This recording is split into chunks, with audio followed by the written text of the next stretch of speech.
So unless you happen to be at a church that has a dedicated monitor console for mixing in-ears, you're probably going to be giving your musicians and vocalists two different kinds of in-ear mixes. One's going to be from your front of house board, where you're going to be giving them aux mixes, or two, you're going to have personal mixing systems on stage, such as the ones from S16 Behringer systems or the ME series from Allen and Heath, for examples.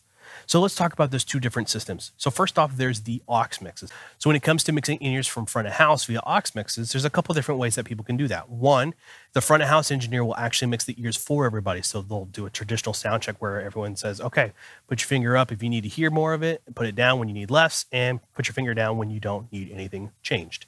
And you do that for everybody's in-ear mix one by one, and so everyone's happy. And then ask for changes after a couple songs. Now, that's one way to do it. The other way you could also do it is if you have a digital board that has an app available for the Wi-Fi to connect to, then everyone can have either their iPhones, their tablets, whatever they want, and hook up to the board themselves, pick their mix, and mix their own in-ears with that. The other option is to use personal mixing systems such as the P16 from Behringer, or maybe the ME systems from Allen and Heath. These are great choices because they take all the pressure off of front of house. It's simply just a box in front of them that anyone can plug their headphones into, or a wireless in-ear monitor system if you have them. And you can just select what you want to work on, adjust the volume of it, maybe even pan it, and you're done. That's it. It's all handled by the musician or vocalist in front of them, and they don't have to ask the engineer for anything because it's all in one. So let's actually take a look at one of those systems right now. So this is the ME1 by Allen and Heath. This is our choice of personal mixing system just because it works directly with our Allen Heath console, and it has a lot of great functionalities to it that we really liked. There's other ones out there. There's really no point in trying to go through all of them, but we're just going to look at this one here just so you can get an idea of why this system may or may not be the best choice for you. So the way we've got this set up is there's 16 buttons, and each one of them is customizable to be either a single channel or a group of channels. So for example, this first one here is set to vocal 1, and I have volume control here, and I have pan control here. Pretty simple, right? I can either just turn it up and down, or I can push and hold and pan that in the left and right field. Now, if I go to 16 here, I've got this group here, and you can see it's highlighted here. It says group, and this says band. If I actually turn this dial here, I can control the whole level of everything in that group. And if I hit group, you can see I've got everything in here from my drums to my bass, to my acoustics, electrics. And if I select them, I can increase the volume of it. And if I press and hold, I can do the pan. And then if I hit group again, I'm back out. So the idea behind this was that for our lead vocalist, she likes to have just a simple single control at the end of the day during worship sets to just turn things up and down. But during rehearsal, she'll go in and adjust things that she needs or doesn't need. She's got everything available to her in here without having to page through all 16 buttons. And it's simple as that. Now, this system also has a local mic in here, which is this little guy right here. So you can actually blend in this microphone. If, say, you need to have a conversation with someone on stage, or you want to hear the audience more, you can turn this up and down, and you'll hear from this microphone go right to your in-ears.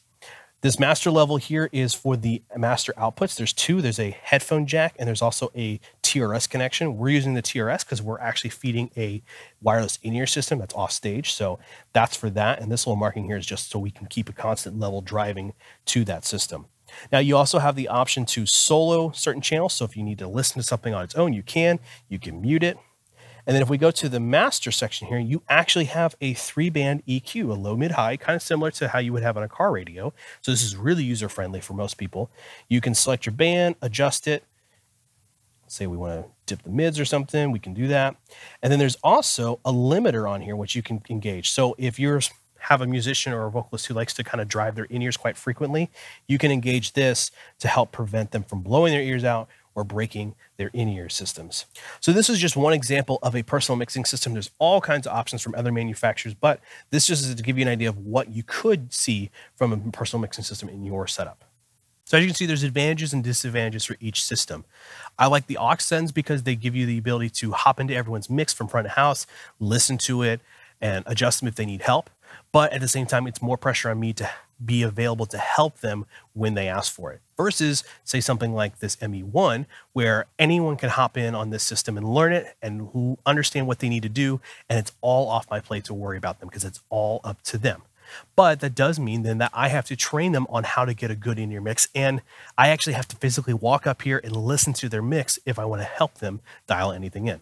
So which one do I recommend? It really depends on what you need. At front of house, if you are short on mix buses and you need those mix buses to do what you need to do best, then steer your team into trying getting personal monitor systems so that way you can free those systems up. And you also get the advantage of leaving everything up to your band to mix themselves. You have to help them out when it comes to mixing and you can teach them how to use the system. But once you've done that, then it's all on them. You don't have to worry about it unless they ask for your help directly. Versus though, if you need to be able to help everybody at all times, maybe you just need to be able to give them direction on things, or you want to have that control of helping people get their in-ear mixes dialed in, then front of house mixing with auxes is a way to go. And it can be a really easy way to do it. And it can also be really cost effective because these personal monitor systems can be really expensive versus just getting a headphone amp for everybody and tailing out of an XLR from your front of house console. So like I said, it's completely up to you in terms of what your needs are. So define what your needs are for what you need at front of house, what your musicians need, and then make a decision with that.